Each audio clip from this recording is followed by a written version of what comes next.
नमस्कार प्यारे भक्तों, आज मैं आपके सामने कार्तिक महात्म की कथा कहती हूँ। पहला अध्याय। नौवीं शरण्य में वास करने वाले शौनक आदि 88,000 ऋषि श्री सूत जी से कहते हैं कि हे ब्राह्मण, आप हमारी इस घोर कलयुग से रक्षा करने के लिए कोई सरल उपाय बताएं।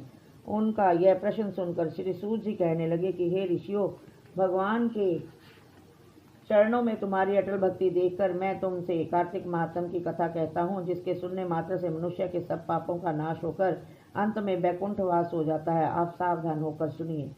एक समय नारद जी ब्रह्मलोक में जाकर सारे जगत के कर्ता श्री ब्रह्मा जी से विनीत भाव से पूछने लगे कि हे पितामह, कृपा करके कोई धर्मोपदेश की ऐसी सुंदर कथा कहिए जो सब पापों का नाश करने वाली हो।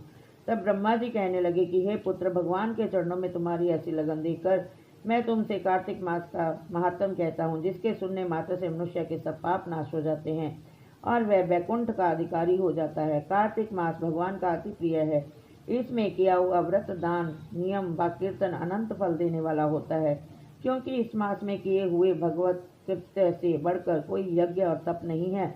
अतः सारे संसार की भलाई के लिए तुमने अति सुंदर प्रश्न किया है। मैं इस कथा को तुमसे कहता हूँ, तुम सावधान होकर इसकी विधि सुनो।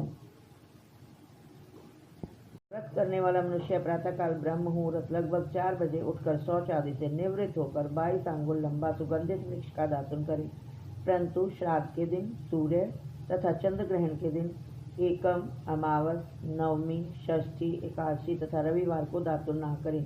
जिस दिन दातुन ना करनी हो उस दिन पानी से 12 कुल्ले करके मुंह को खूब अच्छी तरह से साफ कर लें। जब 2 घड़ी रात्रि रह जाए तो काले तिल, चंदन, चावल, फूल या कुशा लेकर तालाब, कुंड, नदी या संगम तथा किसी तीर्थ स्थान में जाकर भगवान से प्रार्थना करें कि भगवान, आपकी और श्री लक्ष्मी जी की प्रसन्नता के लिए मैं कार्तिक मास में स्नान करूंगा। इस प्रकार प्रतिज्ञा करके श्री गंगा जी, शिव, सूर्य और विष्णु जी का ध्यान करके नाभि तक गहरे जल में प्रवेश करके अच्छी तरह से स्नान करें। फिर जल से बाहर आकर देवता, ऋषि और पितरों का तर्पण करें।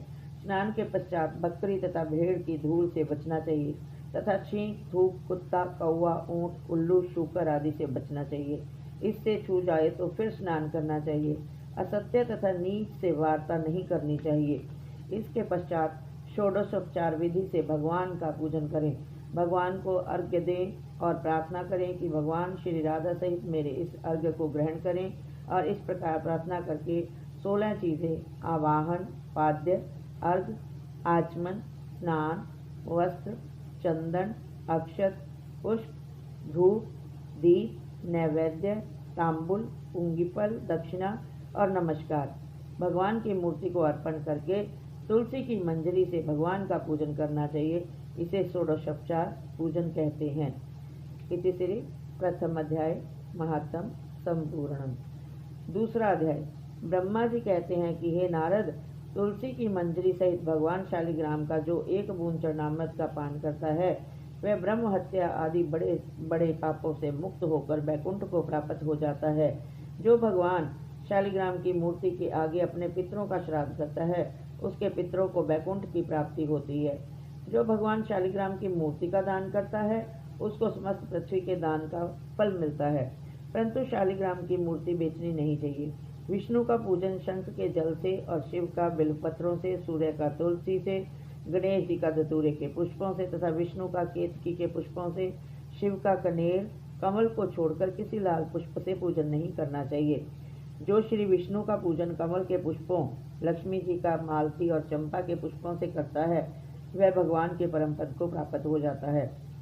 और जो भगवान की अति प्रिय तुलसी से पूजा करता है उसकी महिमा कोई भी नहीं कर सकता। वह कभी माता के गर्भ में नहीं आता। तुलसी माला धारण किए मंजरी युक्त जिसकी मृत्यु हो जाए वह सीधा बिना किसी बाधा के वैकुंठ धाम को जाता है। तुलसी की छाया में पितरों का श्राद्ध करने से पितरों की अक्षय तृप्ति होती है। तुलसी का सिंचन गंगा, यमुना तथा नर्मदा के स्नान के तुल्य हो जाता है।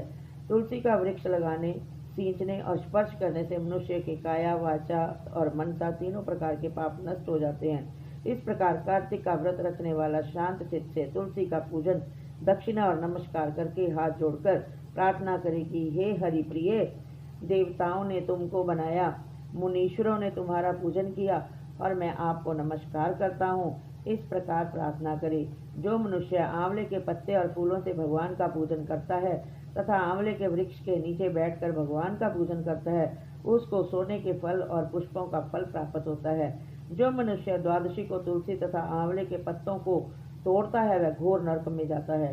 जो मनुष्य कार्तिक मास में आंवले के फल, तुलसी और गोपी चंदन की माला धारण करता है वह जीवन मुक्त हो जाता है। इस प्रकार व्रती पुरुष भोजन करके चंदन पुष्प पान और दक्षिणा से ब्राह्मणों को प्रसन्न करे, सारा मास भूमि पर सोए, ब्रह्मचर्य का पालन करे, पत्तल में एक समय भोजन करे, मौन व्रत धारण करे और शूरवीर और कांतिवान होता है।